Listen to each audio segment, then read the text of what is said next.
Une visite en France aujourd'hui, il est arrivé ce soir le Premier ministre britannique Tony Blair. Contrairement à ce qui se passe pour le nouveau Premier ministre français Lionel Jospin, qui doit régler d'emblée des dossiers très sensibles, le Premier ministre travailliste anglais Tony Blair, au pouvoir depuis 40 jours maintenant, bénéficie dans son pays d'un véritable état de grâce. Londres, Étienne Lénard.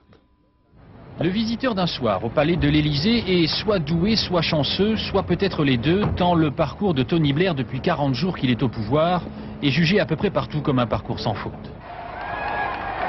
Au premier jour, il y eut la liesse, fortement médiatisée, puis les présentations et enfin le tour du propriétaire.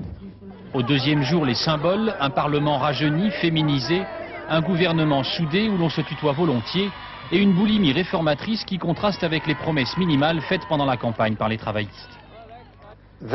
En agissant de la sorte, personne ne peut être déçu, puisqu'aucune promesse irréalisable n'a été faite pendant la campagne. Au contraire, les gens sont surpris, au moins pendant ces 100 premiers jours, pendant l'état de grâce.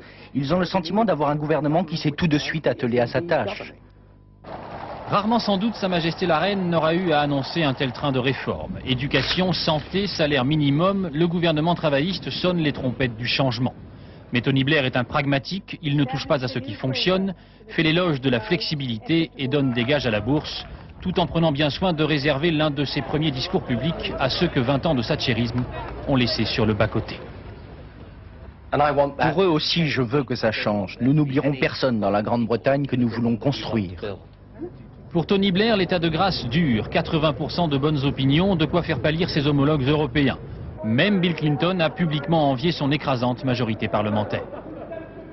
Anecdotique mais révélateur, dans tous les pubs ces jours-ci, on fait remarquer que depuis un mois, comme par miracle, l'équipe nationale de cricket a battu les champions du monde australiens et que les footballeurs anglais viennent de remporter le tournoi de France.